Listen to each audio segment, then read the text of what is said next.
Bien, jóvenes, este es el tercer video relativo a de la semana número 2, relativa a la instalación de los orígenes del constitucionalismo en Chile. Ya hemos visto en primer lugar los orígenes del constitucionalismo, el concepto, que ustedes debían tenerlo ya bastante claro a raíz del trabajo que han tenido que desarrollar. En segundo lugar, hemos visto la relación de sucesos posteriores al proceso independentista, entre 1823 y 1826. Y ahora en este instante, este es el tercer video que es relativo al periodo 1826-28, 1833, marcado por la instalación de la constitución llamada liberal de 1828 y la constitución de 1833 debido a la ideología de Portales, ¿no? Como sostienen algunos.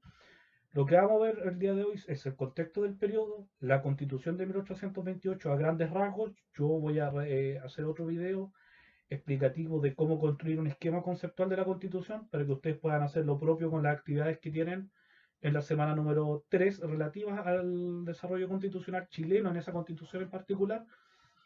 Y vamos a terminar hoy día viendo un poco un esbozo histórico general de la figura de Diego Portales. No nos vamos a centrar mucho en su figura, entendiendo de que también esos son parte de los contenidos que después ustedes van a ver en la asignatura Historia de Chile del siglo XIX. Por tanto, nos interesa principalmente el andamiaje político que va a instalar, si es que hubo alguno o no, y las visiones historiográficas al respecto. Bueno, en primer lugar, la relación de hechos entre 1823 y 1828 va a estar marcada primero porque la situación política chilena fue bastante compleja, una serie de levantamientos ya sonaban en Santiago, en Concepción, entre otros lugares. Recuerden el mapa que hemos visto al final en la clase, en el video anterior, pero disculpen. Eh, Eso también se condijo con una serie de posibilidades de establecer nuevos cuerpos legales para administrar el país. La Constitución de 1823, las leyes federales de 1826, que no son aplicables a la realidad nacional y por tanto empiezan a generar una especie de vacío de poder donde se van a empezar a enfrentar diferentes grupos. Al finalizar este periodo, el grupo Pipero Liberal va a ser capaz de imponer una nueva constitución, la llamada Liberal de 1828, y finalmente muchas de las cuestiones que proponían los liberales y esa constitución va a entrar en conflicto con las fuerzas conservadoras del país, o peluconas, y se va a suceder la llamada Guerra Civil de 1829 a 1830, que culmina el año 1830 con la batalla del Ircay, la derrota del bando liberal y la llegada al poder del bando conservador. Ese bando conservador va finalmente a asegurar el orden vía el peso de la noche, va a mover después un poco cuál es lo que se trata de aquello, y con la constitución de 1833 o bien una reforma de la de 1828. Bien, ¿cuáles son los grupos que van a pugnar, políticos que van a pugnar en este periodo? Vuelvo a insistir, lo he dicho, son partidos políticos en un sentido de gente que se conglomera bajo unos mismos ideales, pero en realidad deberíamos hablar más bien de facciones que de partidos políticos propiamente tal, que luchan por controlar el Estado de Chile, el naciente Estado de Chile, y con eso administrar al país en sus propios beneficios, ¿no? Dependiendo obviamente de los intereses de cada uno. En el esquema que tengo al lado, ¿no? Podemos ver al menos varias de esas tendencias políticas. Por una parte, el grupo Pipiolo o liberal, centrado en la idea de contradecir a la Iglesia Católica, en instalar las libertades, en instalar el constitucionalismo, muy en boga, perdón, con lo que estaba aconteciendo en la Europa decimonónica, ¿no? Las ideas liberales, un régimen más parlamentario, un gobierno que estuviera bajo el control del Parlamento en algún sentido. Encontramos el grupo pelucón, conservador, más centrado en mantener ciertas estructuras tradicionales, sobre todo la Iglesia Católica. De ahí viene la gran definición conservadora, la mantención de las tradiciones y la conservación, en este caso reflejado en la Iglesia. El grupo federalista, de orden también más liberal, en el fondo es una fracción del liberalismo, centrado en la instalación en Chile de un régimen federal. Los o'higginistas, que eran los partidarios del regreso de O'Higgins a Chile para administrar con mano dura los problemas que hubieran en el país. Y por último, el grupo estanquero, que era un grupo de comerciantes, entre los cuales estaba don Diego Portales, ¿no? Quien trataba en el fondo de asegurar un poco el orden, o su llamado principal, o su idea principal, era instalar en Chile un orden claro que permitiera el desarrollo de los negocios, algo que vamos a ver un poco más adelante. Bueno, En ese contexto se produce no primero la Constitución de 1828, en los dos pasos que se encuentran señalados en la parte inferior.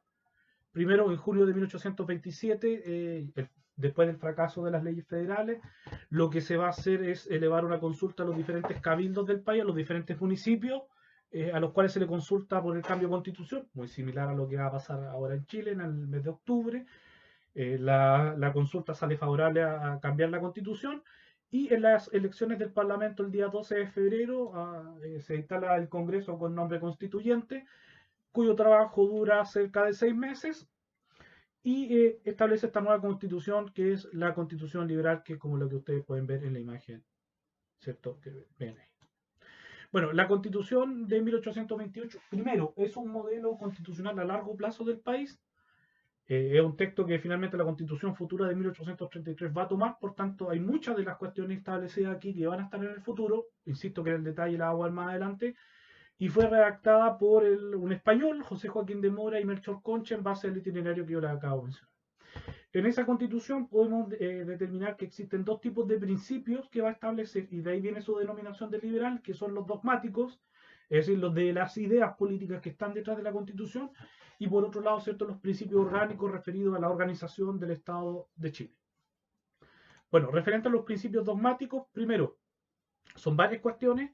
La primera es que se establece la idea de soberanía nacional chilena, es decir, que se reconoce por primera vez, de hecho es el primer texto que se llama Constitución Política de la República de Chile. De hecho, si volvemos a la imagen anterior, donde dice Constitución Política de la República de Chile, es la primera constitución en tener ese título. Es decir, se reconoce al pueblo de Chile como un sujeto colectivo soberano que tiene capacidad para dictarse normas, perdón, ¿no? De ahí viene esta idea de un Congreso constituyente, la idea de tener un poder constituyente detrás. La nación chilena es soberana y constituye un poder constituyente para, valga la redundancia, elaborar esta constitución. Primero se acepta una religión oficial, la católica apostólica romana, pero también con tolerancia a otras religiones, lo que también es un fenómeno bastante liberal, entendido que en el mundo despótico ilustrado hispano, principalmente predomina la idea del ejercicio del catolicismo con exclusión de las otras, salvo muy pequeñas condiciones, pero no declarada en maneras de libertad religiosa. Esta constitución consagra esa libertad. Consagra un capítulo de derechos imprescriptibles e inviolables, sobre todo la libertad y la igualdad civil, la libertad en términos bien amplios, ¿no? Sobre todo apuntándose a lo económico, a la propiedad privada, derecho e imprenta, pero sobre todo otro principio dogmático es que es una constitución que reconoce los derechos electorales de las grandes masas chilenas, no tan populares obviamente, pero por lo menos de quienes eran soldados, de aquellos que por lo menos tenían algún arte y un oficio, es decir, liberalizaba, valga la redundancia, mucho más la participación chilena dentro del sistema político. De ahí que se denomine a esta constitución como liberal. En cuanto a su forma orgánica, tenemos primero que se establece que Chile es una república, se insiste bastante, es decir, el republicanismo como una lógica instalada en el país, representativa, que es decir, las autoridades electas representan la voluntad y la soberanía de la nación, y volvemos a los principios dogmáticos. Se establece con mucha separación, y también esto es muy importante, la separación de poderes del Estado. Se sigue con la lógica de un Congreso bicameral. El Poder Ejecutivo va a ser ejercido, y es primera constitución donde se establece el cargo de presidente de la República, que es una constante en Chile hasta el día de hoy. Vamos a ver qué pasa con el debate en el futuro, apoyado por un vicepresidente. Y con un fuerte contrapeso del Parlamento ante estos dos poderes. Por último, el Poder Judicial, que se mantiene relativamente similar. Muchos de estos detalles, vuelvo a insistir, van a estar presentes posteriormente en un video donde les voy a comentar cómo poder hacer un mapa conceptual, donde voy a ocupar como ejemplo la Constitución de 1828. Bueno, algunos textos de esta Constitución, por ejemplo, ¿qué se requiere para ser ciudadano? Chilenos naturales, es decir, nacidos en el país, de padre y madre, que cumpliendo 21 años o antes si fueran casados, sirvieron en la milicia, casi todos servían en la milicia, por tanto la mayoría ya podían ser ciudadanos, ¿no?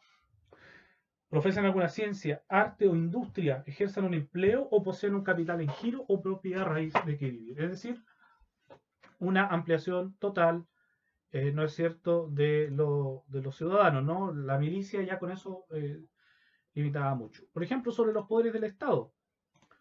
Se refiere, por ejemplo, a que el ejercicio de la soberanía, delegado por las naciones a las autoridades que ella se constituye, se divide en tres poderes que son el legislativo, el ejecutivo y el judicial, los cuales se ejercerán separadamente, no debiendo reunirse en ningún caso. Es decir, nuevamente las ideas de Montesquieu presentes, ¿cierto?, en la discusión pública política ya como un dogma aceptado dentro de la organización de esta nueva constitución política de la República de Chile. Es decir, se garantiza la separación del Estado, lo que es una lógica básica del constitucionalismo, de acuerdo hemos visto, porque la división de poderes es la que garantiza las libertades públicas. En el fondo, por eso esta constitución es liberal en ese sentido también.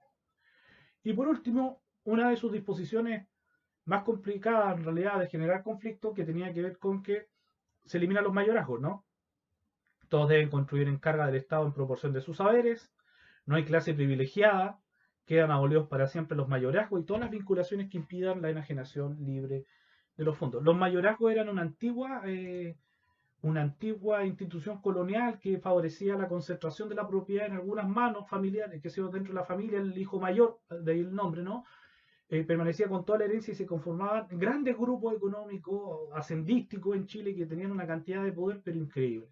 Bueno, con la eliminación del mayorazgo en el fondo equivalía prácticamente a lo que en el siglo XX hubiéramos llamado una reforma agraria de gran calado. Por tanto, eso chocó con los intereses de los estanqueros y los conservadores que empezaron a ver esta cuestión con mucha preocupación. Entonces, por una parte, muchas libertades de voto, la incorporación de estos ciudadanos, ¿no?, que hemos visto, y por otra, la eliminación de los mayorazgos. La Constitución, junto con ser con proponer un eje muy liberal en la comprensión del ejercicio del poder y, en el fondo, es una Constitución que es liberal en pleno sentido de la palabra de la época. Por tanto, generó mucho resquemor y eso provocó una reacción. Y esa reacción va a ser la Revolución de 1829. Primero, la revolución contra el reciente orden liberal. Entre el 28 y el 29 van a haber una serie de problemas con la elección de vicepresidente. Se establecía de que el Congreso iba a elegir, si hubiera empate, ninguno alcanzara mayoría, se iba a elegir en las mayorías, pero la verdad es que se cogió el cuarto lugar y eso inició una reacción de la élite conservadora. El grupo conservador que no había tomado parte en esas discusiones, por tanto había quedado eliminado de la discusión política, optó por la vía de las armas y se alza en Concepción. ¿Quién es la figura de ese alzamiento? La familia Vial, la familia Prieto, la familia Bulnes, que eran de la familia Cruz también, que eran parte de las grandes familias chilenas que vivían en la zona de Concepción, en la zona de frontera, y eran soldados profesionales, ¿no? Y Diego Portales, que es una figura que va a empezar a destacarse dentro de este grupo reaccionario rebelde. Por otro lado, como en Chile nunca hubo dictadura y los militares nunca, a pesar de que todos eran militares, pero que en realidad tampoco en la época había mucha otra opción de otros ejercicios del poder, más en el contexto independentista, como en Chile no hubo militarismo autocrático y por tanto no hubo una dictadura, esto también favoreció de que los rebeldes fuera más fácil su rebelión. No hubo una reacción, una contrarreacción, si ustedes quieren verlo así, o un sofocamiento militar del mundo rebelde. Y por otro lado, otro actor que también entró en el juego político de la época es que la Iglesia Católica decidió, obviamente el mayorazgo no le convenía porque la mayoría de la propiedad también está vinculada en cierto sentido a ello, y en el fondo participa de la reacción del bloque rebelde, ¿no? Y eso nos lleva en el fondo aquí a tres cuestiones. A ver cómo fueron las operaciones militares de ese acto de rebeldía, cuáles fueron los actores individuales y cuál fue el resultado de ese proceso de rebelión. Sobre las operaciones militares, en el mapa podemos ver el lanzamiento se inicia el 4 de octubre del año 29, los ejércitos se encuentran primero en Ochagavía, ¿no?, en las afueras de Santiago, donde hay un problema muy grande. En realidad se inician con la elección de vicepresidente, esa es la causa, pero eso es un poco como el asesinato del archiduque Fernando, ¿no? Todos sabemos que la Primera Guerra Mundial no está ya por eso, sino que hay causas más profundas que son las que yo acabo de relatar. Ya en enero el pacto que se había firmado en Ochagavía, que había puesto un poco como una tregua formal al proceso, que había puesto a Freire al mando del país, no llega a buenos términos y se inicia un segundo enfrentamiento que culmina en la batalla de Lircay el 14 de marzo de 1830, donde las fuerzas liberales quedan totalmente vencidas. Son derrotados los ejércitos liberales, ¿no? Se pierden hombres, no es una cantidad muy grande, hablamos de 2 ejércitos enfrentados entre 2.200, los rebeldes, 1800 el ejército llamado constitucionalista liberal, mueren muchos oficiales, eso sí, en el campo de batalla, y finalmente los conservadores quedan como dueños del país porque los liberales son derrotados en el campo de batalla. ¿Quiénes son estos actores de estos bandos? No? En el bando liberal está el mismo Freire, el general Lastra, Guillermo Tupper, que en realidad el ejército liberal contaba con muchos oficiales que habían luchado en la guerra napoleónica y por tanto estaban imbuidos, ¿no?, de estos ideales liberales. Tupper, Biel, ay, se me fue el nombre del otro, pero principalmente Tupper y Biel son los más conocidos, ¿no? Eran ingleses o franceses que habían luchado en esta guerra. Tupper también, que habían luchado Biel y que habían luchado ambos en las guerras napoleónicas. O sea, eran veteranos y estaban influidos mucho por estos ideales liberales, ¿no? Esos son los derrotados. Y en el bando de los conservadores, bueno, en el bando liberal había más gente, ¿no? Pero estamos hablando aquí en particular de la guerra civil. Tenemos a Prieto, que es como el jefe familiar de las clanes del sur de Concepción. José Tomado Valle, que es quien en el fondo queda como presidente apenas terminada esta guerra civil, a raíz de la renuncia de Pinto, de Francisco Antonio Pinto, y Diego Portales, que va a empezar a ser una figura bastante relevante en el ejercicio del poder chileno.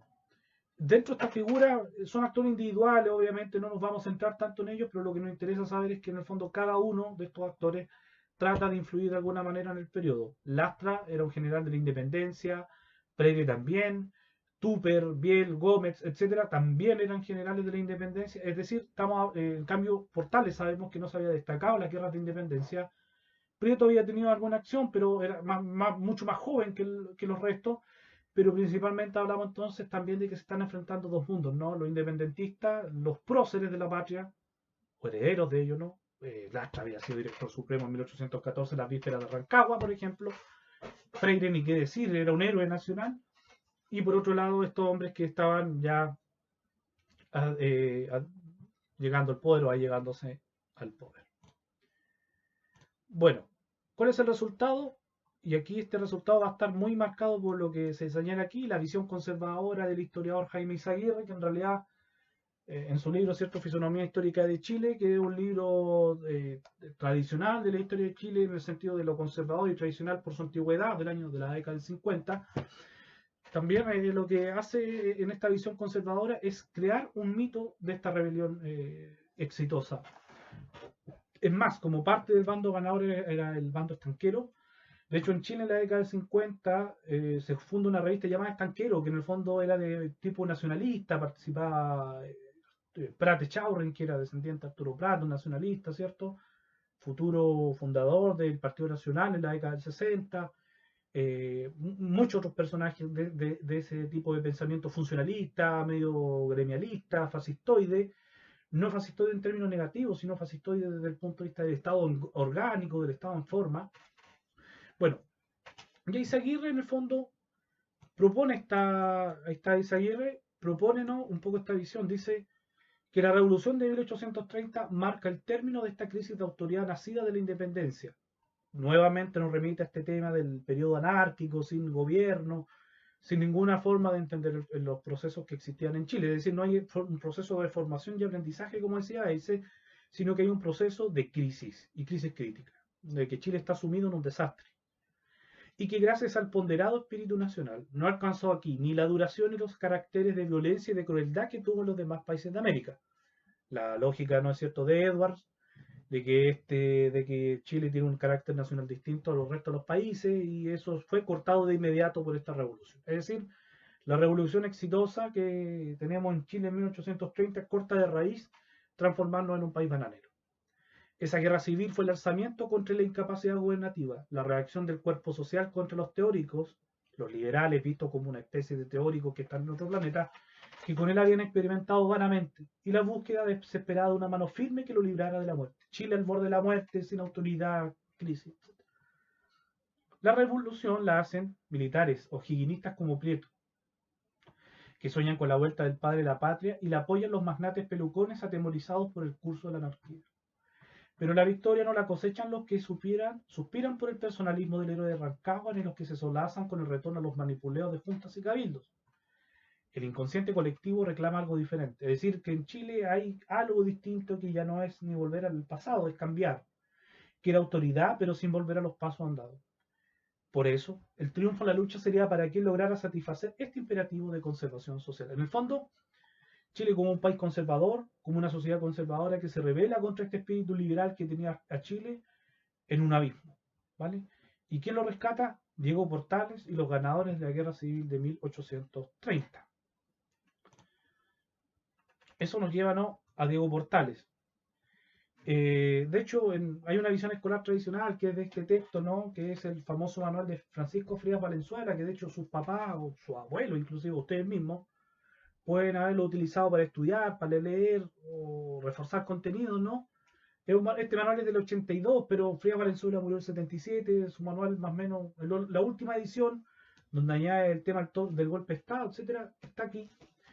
¿Y por qué me interesa mucho esta visión? Porque esta visión escolar es la que muchas veces a nosotros nos enseñaron en el colegio, o a ustedes mismos, a pesar de haber tenido profesores más jóvenes o de otro tipo. Entonces la visión, por ejemplo, dice, las concepciones políticas de Portales, las circunstancias convirtieron a Portales en política. Es decir, nuevamente esta idea del independiente, nuevamente estamos piensen que estamos durante la dictadura, donde la participación en la política es vista como algo negativo, que está prohibido. Entonces Portales empieza a ser como un ícono de la dictadura. No por nada, el principal edificio se llama Edificio Diego Portales, hoy el famoso GAM, antes de que obviamente era el edificio del Ministerio de Defensa. Las circunstancias convirtieron a Portales en político. Entonces aquí un poco hay un guiño, ¿cierto?, a estos actores que existen, ¿no?, en la década del siglo XX, en el 73. El fracaso de la negociación del estanco le convenció de que sin orden público y una autoridad honrada sería imposible proseguir con fruto ningún género de actividad económica, ni realizar la obra de progreso material y cultural que requería el país después de los largos años de la guerra civil de la independencia. Es decir, un hombre, un comerciante, un privado que finalmente decide salir de su espacio de confort privado y dedicarse a las materias públicas para salvar el país. Su sentido de autoridad y su inclinación al orden, palabra que a muchos les gusta, ¿no?, estaban recubiertos por su falta de ambición. Nuevamente esta idea de no ambición un poco está emulando la idea militar, ¿no? Por su repugnancia por la popularidad y por su antipatía por el ejercicio del poder. Si más de una vez abandonó su oficina de comerciante para tomar con mano fuerte las riendas del poder, lo hizo muy en contra de su voluntad e inspirado solamente en el bien público. Muchos de sus contemporáneos no pudiendo comprender el complejo carácter de Portales, dijeron que prefería mandar a los que mandan. Su patriotismo no fue un patriotismo chileno-americano como el de O'Higgins, ni un patriotismo americano como el de San Martín.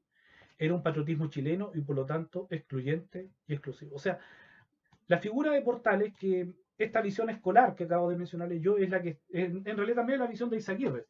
Pero esta visión escolar que se ha formado durante la mayoría del siglo XIX, la segunda mitad, con la expansión de la escolaridad, y también en estos manuales escolares, que vuelvo a insistir, son manuales escolares que ustedes principalmente lo han podido ver en sus casas, a lo mejor más de algunos tienen el ejemplar, o los trabajaron en el colegio, o los libros de texto también aparece todavía esta visión.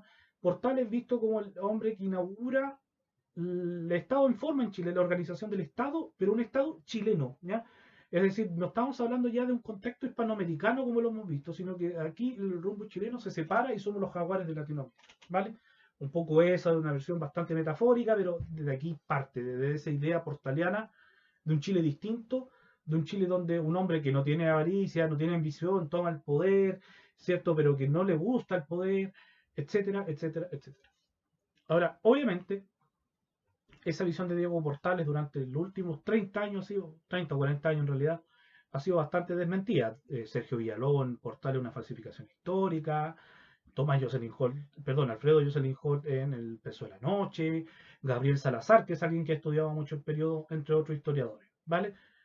Existe una lógica muy revisionista en el último tiempo en la historiografía chilena sobre la figura de Portales, ¿no? Es una quizá de las figuras historiográficas más analizadas en la historia de Chile. Bueno,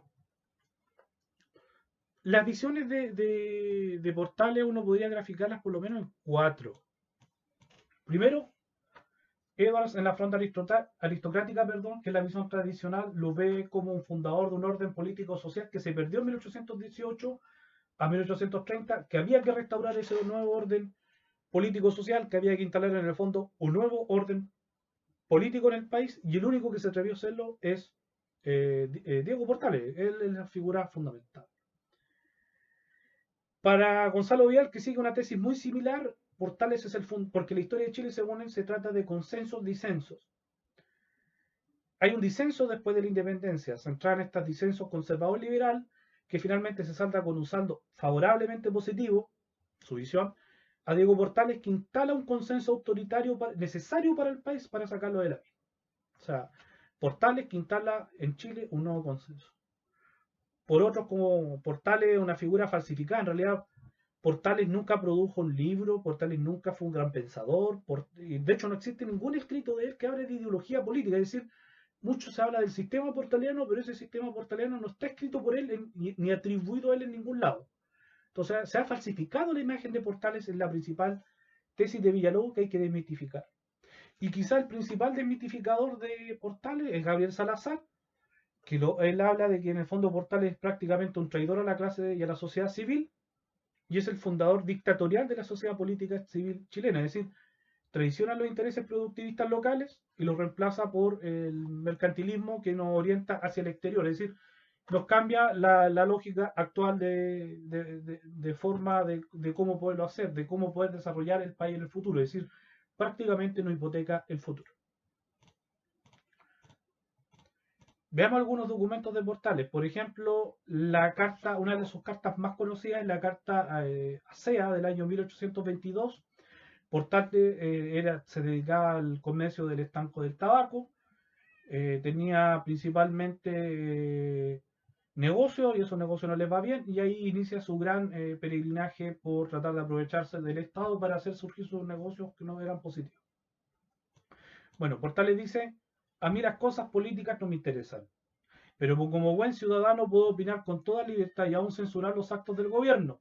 Quizá la parte más importante, ¿no? Que viene a continuación, dice, la democracia, que tanto pregonan los ilusos, es decir, en Chile todavía no estamos dados para la democracia como propugnaban los liberales en esta ampliación del debate cívico en el futuro, porque está escribiendo mucho antes que eso, es un absurdo en los países como los americanos, llenos de vicios y donde los ciudadanos carecen de toda virtud, como es necesario para establecer una verdadera república.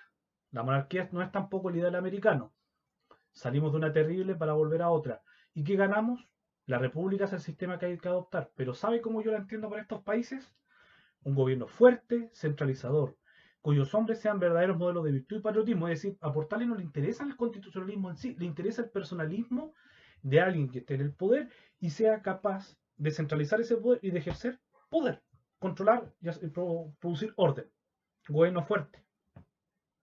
Cuando se haya moralizado, venga el gobierno completamente liberal, libre y moralizado. Es decir, después de que el Estado haga su pega de absolutismo ilustrado, ¿no? Donde tengan para todos los ciudadanos. Esto es lo que yo pienso, y todo hombre de mediano criterio pensará igual. Esta quizás es una de las cartas que expresa principalmente su ideal.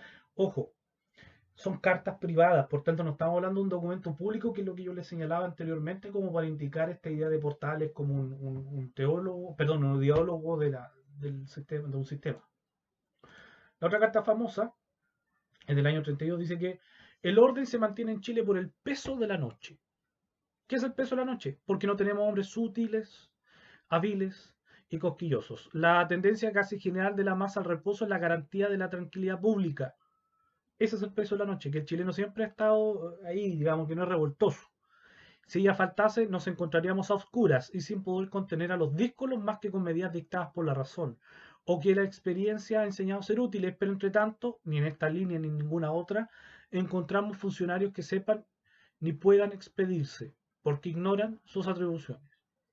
Es decir, no es tanto el constitucionalismo ni la organización del país a través de una constitución lo que le da el orden, sino el sosiego de la masa. Si hoy pregunta usted al intendente más avisado cuáles son las suyas, le responderá que cumplir y hacer cumplir las órdenes del gobierno y ejercer la subinspección de las guardias cívicas en su respectiva provincia. El país está en un estado de barbarie que hasta los intendentes creen que toda legislación está contenida en la ley fundamental y por esto se creen sin más atribuciones que las que leen mal explicadas en la Constitución. Es decir, hay Constitución y no sirve absolutamente de nada. Por casi todos ellos no existe el código de intendentes, lo juzgan derogado por el código constitucional y el casino lo cree e ignora la parte de que, tanto en el de intendentes como en su adición, se ha puesto fuera de las facultades estos funcionarios por habérselas apropiados el gobierno general. Es decir, ni siquiera la administración pública hacía caso de una constitución. O sea, todo funciona en el fondo bajo esta lógica del sosiego, el peso a la noche. Eso es lo que hace funcionar al país. Es decir, estamos hablando en el fondo de un gobierno realista políticamente. Otra carta interesante es la carta que le entrega a Garfias, ¿no? 1834, dice que a propósito de una consulta que hizo don Mariano relativa al derecho que asegura la Constitución sobre prisión de individuos sin orden competente de juez, pero los cuales pueden recaer fuertes motivos de que traman oposiciones violentas al gobierno, como ocurre en un caso que sigo con mucho interés y prudencia en este puerto, era intendente de Valparaíso, como ocurre en un caso que sigo con mucho interés en este puerto, el bueno de don Mariano, y aquí se está burlando de Mariano Egaña, hijo de Juan Egaña, y la idea de 1823, me ha contestado no una carta, sino un informe, no un informe, sino un tratado, sobre la ninguna facultad que puede tener el gobierno para detener sospechosos por sus movimientos políticos. O sea, Portal está aquí preguntando en el fondo cómo vulnerar el derecho a libertad política, es decir, nada menos liberal que eso. Me ha hecho una historia tan larga, con tantas citas, que he quedado con la mayor confusión, y como si el papelote que me ha remitido fuera poco, me ha facilitado un libro sobre la habeas corpus. En resumen, de seguir el criterio del jurisperito Egaña, frente a la amenaza de un individuo derribar la autoridad, el gobierno debe cruzarse de brazos, mientras, como dice él, no sea sorprendido infragante. Con los hombres de ley no puede uno entenderse. Nuevamente no está ni ahí con la ley. Y así, ¿para qué carajo sirven las constituciones y papeles si son incapaces de poner remedio a un mal que se sabe existe, que se va a producir y que no puede conjurarse de antemano, tomando las medidas que pueden cortarlo, pues es preciso que el delito sea infragante?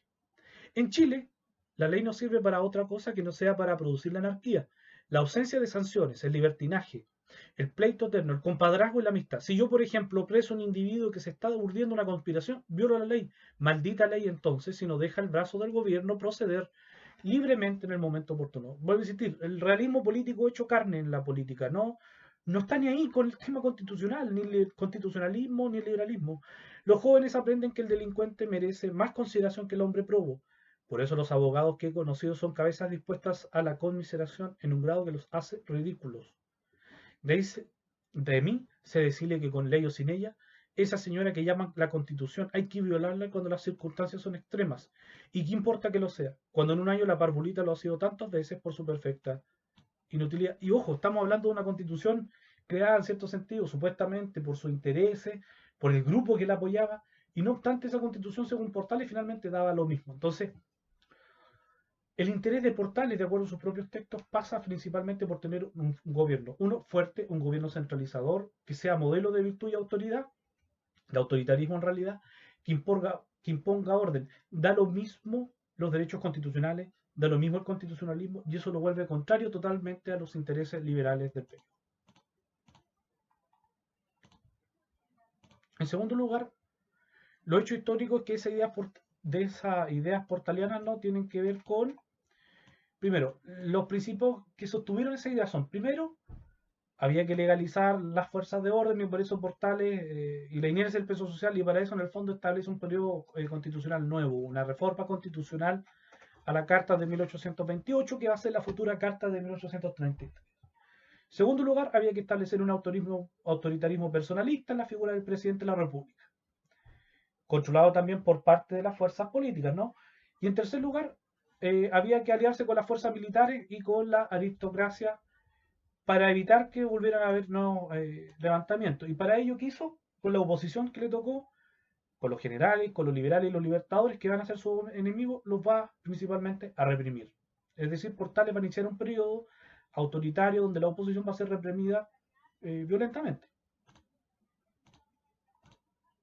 ¿Cómo se expresó esto en los hechos? ¿No? La praxis de esos axiomas suyos. Primero, va a dar de baja a todos los integrantes del ejército rebelde de 1800, perdón, constitucionalista de 1829, incluidos los próceres de la patria, los licencia sin otorgarles recursos, es decir, dinero, por tanto muchos de ellos tienen que verse obligados, se van de Chile en algunos casos, Freire, por ejemplo, se va, otros también se van porque tienen que trabajar y arriendan su espada en otros frentes. Por otro lado, cambia la constitución para crear un régimen presidencial más fuerte que el de 1828, con un presidente con muchos poderes que puede dictar estados de emergencia y que puede mantener al país en un estado de emergencia casi permanente. Imagínense si nosotros nuestras discusiones actuales en el 18 de octubre eran sobre el estado de emergencia. En el siglo XIX, prácticamente gran parte de entre 1830 y 1860, el país vivió en estado de excepción constitucional. ¿Ya? Y eso lo permitía constitucionalmente el nuevo texto legal de 1833. A los héroes de la independencia también los relegó. Los Freire, los O'Higgins, los Lastra, los Borgoño, todos esos empiezan desaparecen de la escena. En el fondo empiezan a aparecer nuevos hombres. Y por otro también reduce el ejército y crea las guardias cívicas como medidas para contrarrestar el poder del ejército. Es decir, Portales desarticula toda la oposición con una fuerte reacción de peso de la mano policíaca sobre la oposición. Por eso se habla de un gobierno, de un personaje que instala el autoritarismo en Chile. Ese es el gobierno fuerte, en el fondo, que le estaba diciendo.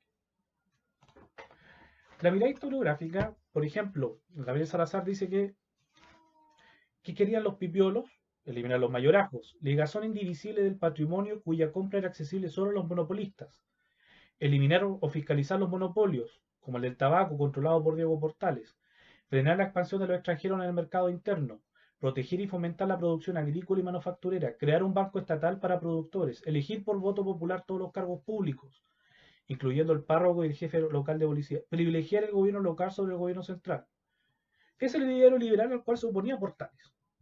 ¿No era esto un programa cívico y típicamente republicano que tendía a privilegiar la producción, la autonomía comunal y el control democrático del poder público?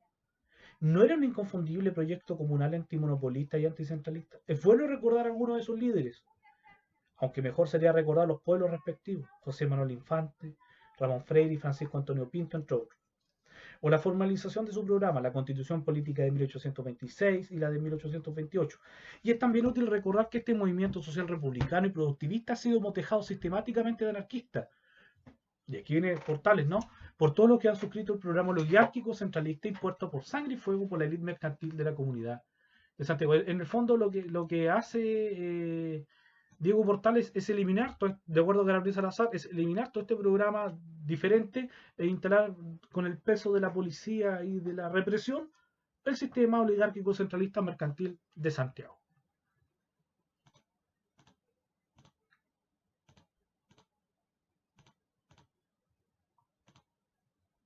Por último, dentro de este armazón va a quedar enunciado porque es tema de la siguiente semana.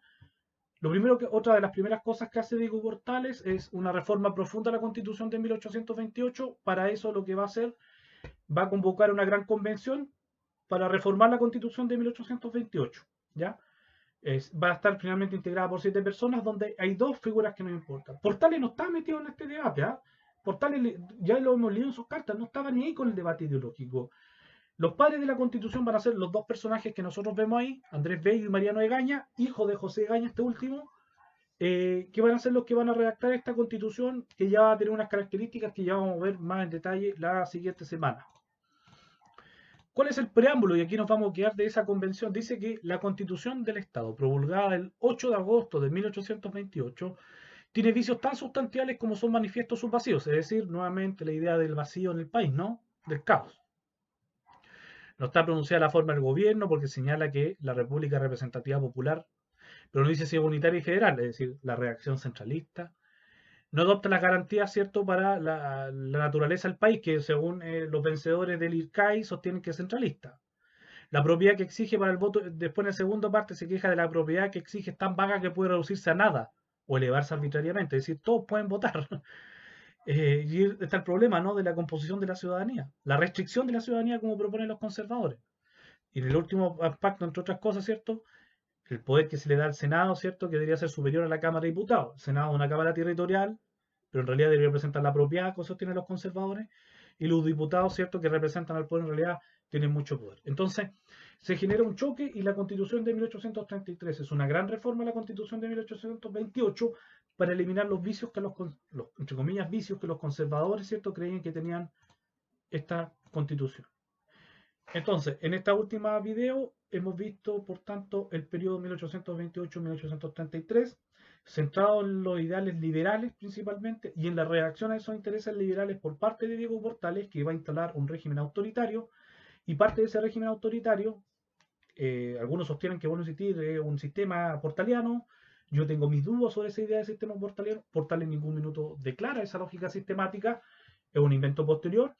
Pero lo que nos interesa a nosotros es que va a instalar desde un punto de vista constitucional un nuevo régimen, bueno, insistir, régimen político, que lo que conversamos nosotros eran estas instituciones que se interrelacionan entre sí, y la siguiente semana, a raíz de estas presentaciones que muestran el contexto, vamos a analizar el texto constitucional de 1833. Principalmente ustedes tendrán que analizarlo a través de diferentes tareas que después vamos a revisar y evaluar respectivamente.